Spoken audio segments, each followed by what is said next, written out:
kira khotbah kita. Assalamualaikum warahmatullahi wabarakatuh. Alhamdulillahirabbil alamin.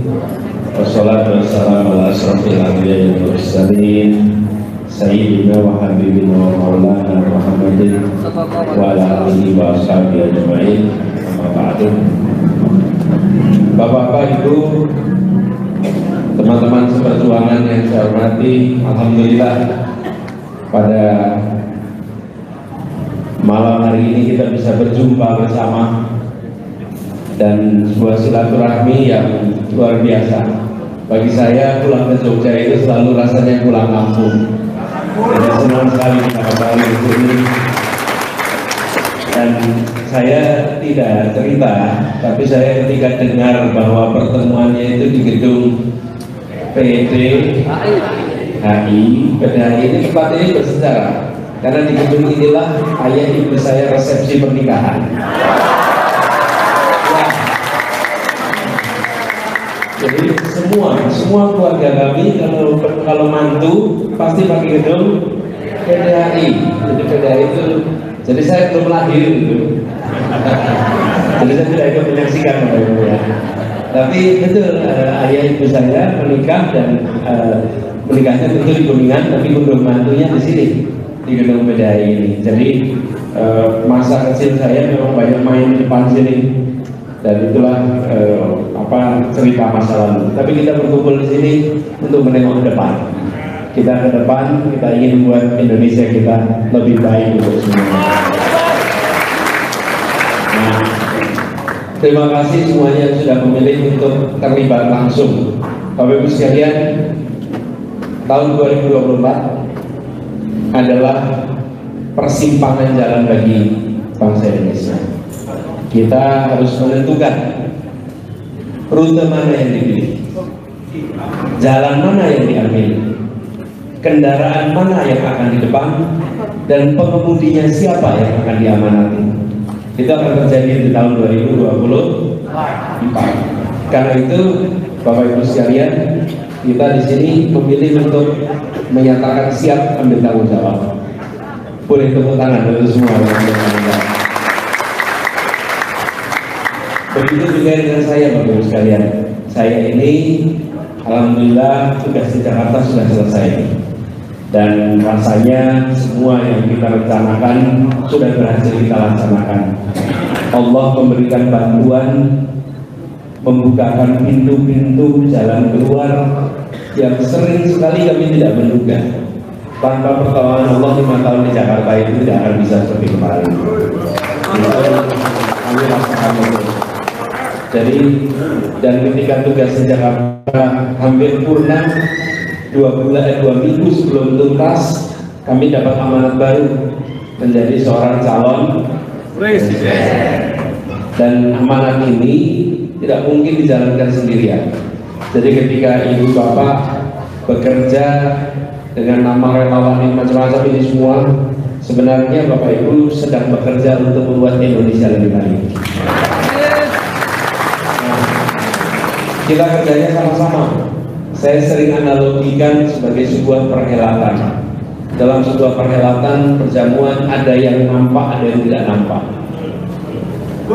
Seperti sekarang ini saya yang berbicara, dan Bapak Ibu bisa mendengarkan suara saya dengan baik. Tapi sesungguhnya perhelatan ini bisa terjadi karena ada orang-orang bekerja yang tidak terlihat.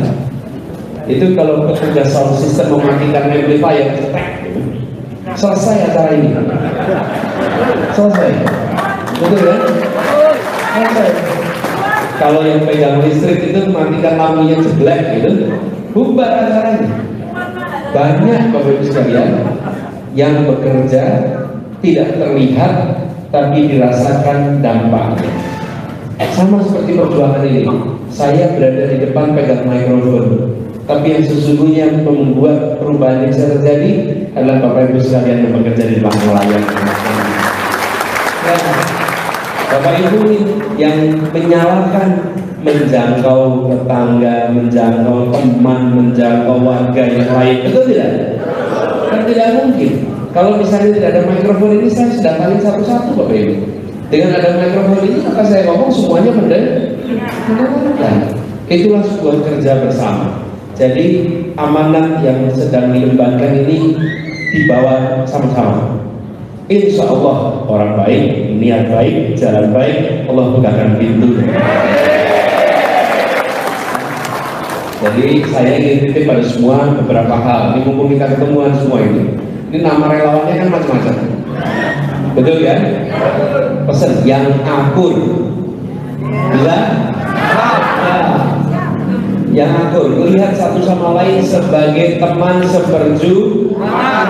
Jangan kompetisi sesama relawan. Kompetisinya dengan yang di seberang sana. Betul? Jangan sesama relawan kompetisi.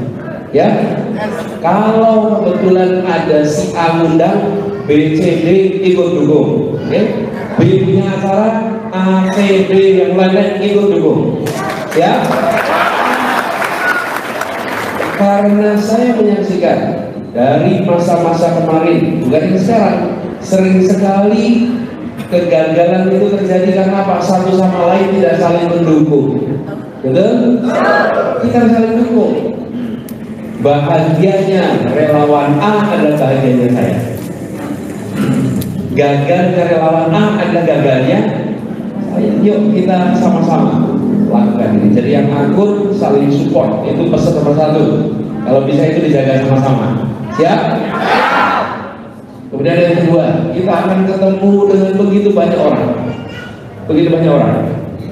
Usahakan siapapun yang berjumpa pulang dengan perasaan wah seneng gitu berelawan ini. Ya, jangan ketika pulang sakit hati.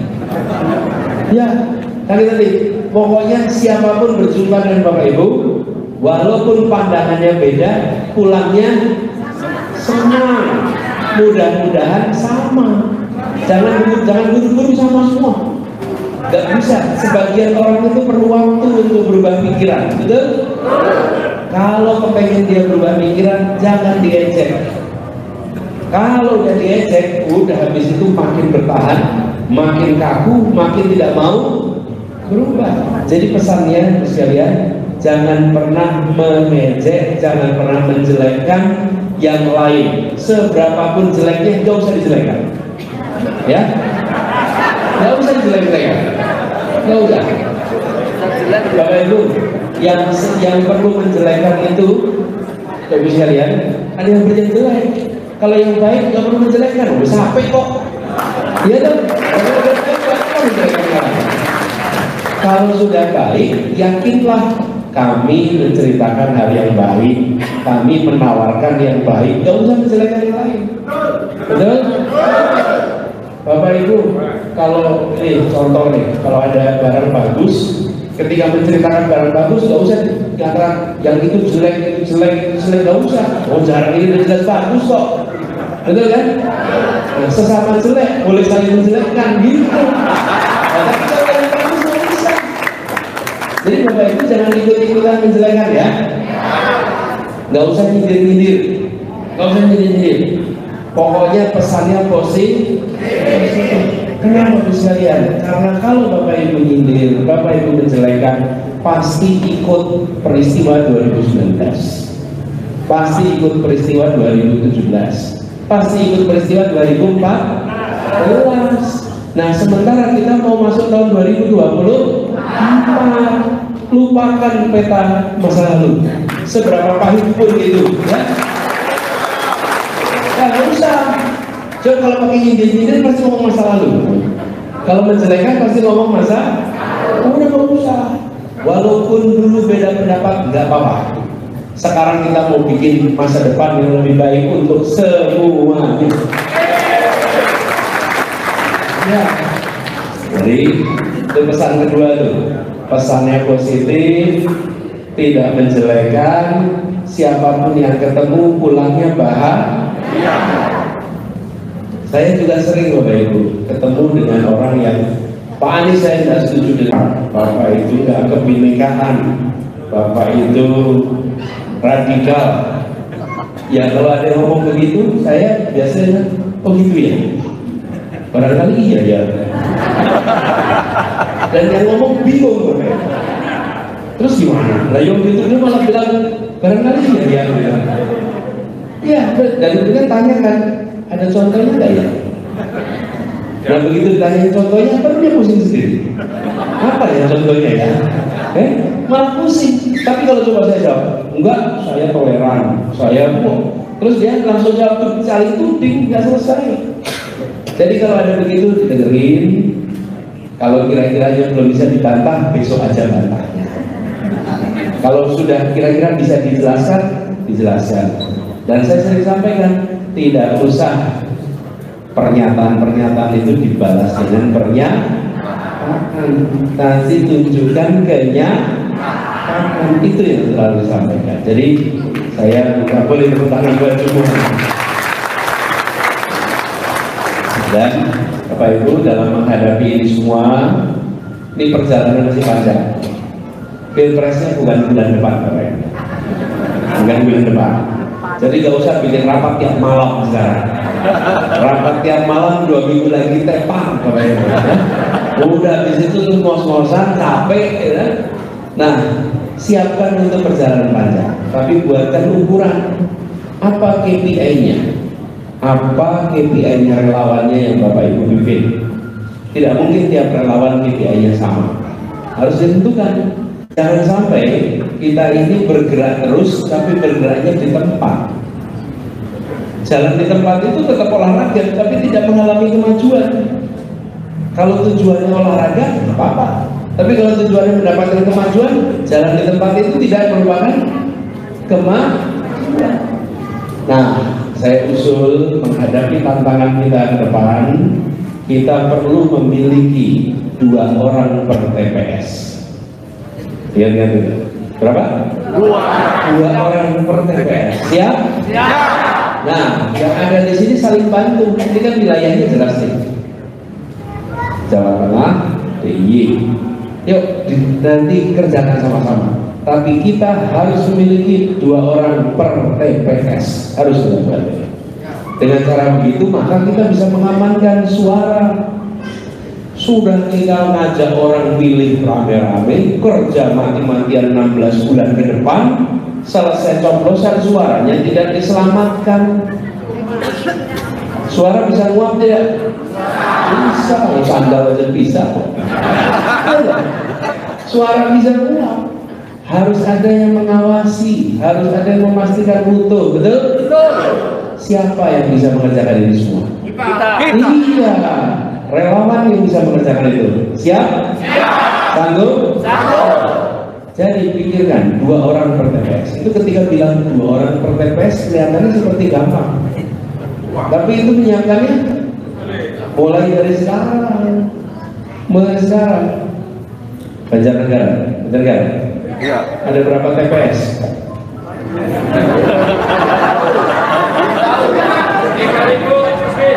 Berapa? Nah itu, kita harus tahu berapa TPS. Jadi mau menang atau mau kumpul? Mau menang. Kalau mau menang itu harus tahu berapa jumlah TPS. Berapa jumlah tempat kita? Berapa orang yang harus diperlukan? Kalau kita punya waktu 16 bulan ke depan, maka kira-kira nih 6 bulan ke depan harus tuntas. 16 bulan ke depan tuntas, 10 bulan lainnya adalah latihan terus-menerus, monitoring terus-menerus. Tapi udah beres 6 bulan, sanggup 6 bulan beres? Bisa? Kalau tadi TPS-nya berapa penduduknya Banjarnegara? Pemilih 789.000. Oke, 789.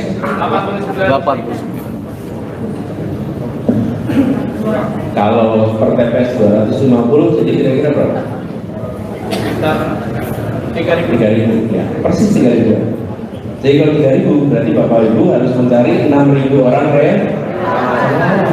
Nah, 6.000 orang relawan ini harus dikerjakan dalam 6 bulan ke depan. Jadi kalau begitu untuk sampai 6.000, 6 bulan harus kerja tuh per kecamatan, per kelurahan. Nanti kalau sana desa ya, kecamatan terus desa harus disiapkan. Ini Bapak Ibu sekalian perlu kerja keras dari awal. Sanggup ya? Bapak Ibu, Sama seperti mengatur ruangan ini. Pas lagi duduk gampang cepet, tapi pas lagi menyiapkan, yang bagian nurunin kursi dari truk, yang bagian nata kursi, gitu kan? Masangin taplak, memastikan konsumsi, itu semua kerjanya pada proses. Nah ini yang harus dikerjakan dari sekarang. Dengan begitu, insya Allah nantinya sekalian, karena ini kuncinya di mana? DIY Jawa Tengah. Kalau DIY Jawa Tengah kita berhasil, angkanya tinggi, insya Allah dampaknya hasilnya.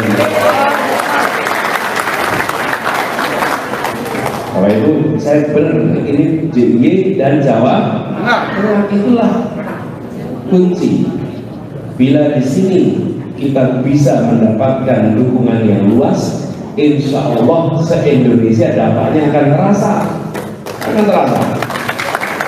Nah, selebihnya kita komunikasi terus. Dan nanti saya berharap ini ada Pak Imam dan teman-teman semua di sini nanti yang akan membantu untuk menjalin komunikasi supaya kita bisa komunikasi terus dengan baik. Dan sekali lagi saya pesan untuk sekalian, kita harus mempersatukan, jangan membelah. Lalu saya inginnya memang bisa ke semua tempat Bapak Ibu, tapi badannya ini satu. Jadi mohon izin, mungkin tidak mungkin ke semua tempat di waktu yang sesuai diharapkan. Waktu dulu di Jakarta Bapak Ibu, kami ketika proses kampanye itu praktis bisa mendatangi semua tempat.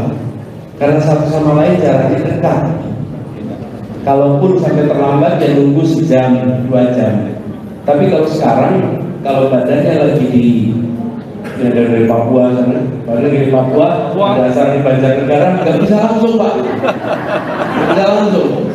Ditunggu 15 menit, orang udah akan sampai.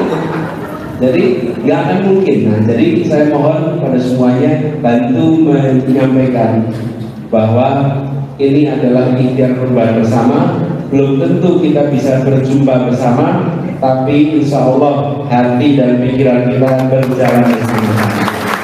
Ya.